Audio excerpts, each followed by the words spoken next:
I think Venezuela, only 40, 50 years ago, they were ranked like 16th in the economic, and number one in South America in the economic policy index. But on to make matters worse, guys, we we're about that close to that happening with regards to how simple things happen. It's like when you go bankrupt. It's like, how did you go bankrupt? Well, firstly, slowly, and then immediately it dropped off a cliff. I thought it was quite an interesting observation looking at the, I don't know, maybe I shouldn't say this, but to me, I see signs all the time, and sometimes it doesn't make sense, but I'm going to throw it out there anyway. I thought it was quite fascinating that the Zimbabwe team in the Olympics was literally immediately in front of Australia on the front, and I've often made reference to how that is exactly where we'll end up. Places like Zimbabwe, places like Venezuela, if we don't pull this plane up, there is still time. There is still time, but you've got to focus on these elections. You've got to pay attention to what's going on around you, and you've got to actually really commit to those people that are fighting the fight around you, whether that's the good senators, whether that's shows like this and other groups. You've got to, now is the time. Like, otherwise it's going to get to the point where it's like, all right, where are we moving to next? Which country are we going to? That is like the Australia, where Australia was 40 years ago. I don't want to have that discussion. But Quinton, you're actually historically South African, right? you were 18 when you moved here? Yeah, that's correct. I moved here with my parents and my sister about 16 years ago. Look, my father went to war back in the 80s. They called it the border war back then, against the communists trying to invade Africa.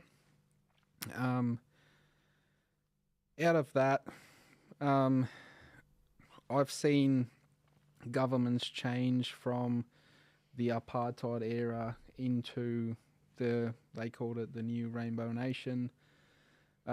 Look, everyone in today's world would recognize that apartheid was not the right thing to go, but I feel like it's gone completely 180 the other way now, where socialism, there's some really extreme, like if you want to see extreme political parties, there's a party called the EFF over there, and Zimbabwe and those kind of places used to be, on the same level as South Africa was in the early days.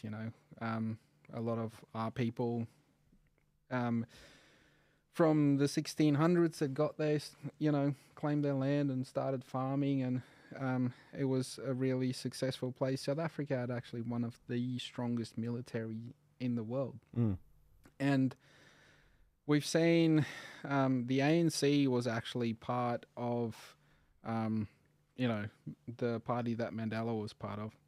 They were actually part of what you would call, I suppose, guerrilla warfare, where they planted bombs and all sorts of malicious things on government buildings, and eventually they drew enough attention where they got the rest of the world's attention. Anyway, but my point of that whole story is I've witnessed firsthand what can go wrong if people don't take their vote seriously, if people don't call out governments that is not doing right by the population. So yes, they had a win there because now every person, doesn't matter what color you are, has equal rights.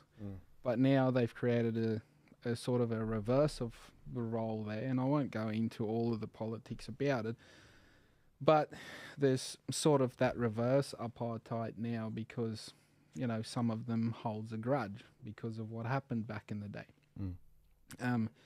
So the last election, I think, didn't go too bad, but I fear for the day, because I still have family there, I fear for the day when the EFF party actually, because they're full out Marxist, there's no question about it. Yeah.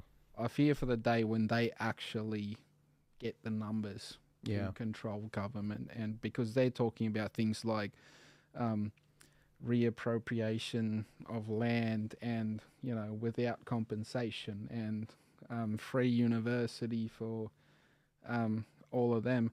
There's even situations there now where the likelihood of you getting a job is based on your skin color. There's a process of, you know, how you get evaluated until they actually look at you to give you a job. So, you know, a black male with the right qualifications can get the first look in. And then they go down the ranks until lastly, if they can't fill the position, the white male with the right qualifications can get the job. So it's still a dire situation. And the sad part for me is I think a lot of people that's in that situation don't actually realize that it's going backwards. It's a slow process, because I've been back a couple of times to visit family. We usually go back for funerals, which is a sad part, but every time I go back, you notice things are worse. Like infrastructure is worse. The people's living conditions are worse. And the hard part about that is they don't actually realize that it is worse. Anyway, which is why I'm really determined in this country to make sure that, you know, I am one of the people that actually steps up and keep the government accountable. Tell the people in my community that, look, this is your country, this is your rights that you need to stand up for, because there's a lot of places in the world where people don't stand up for their rights and they wish they had, but it's too late.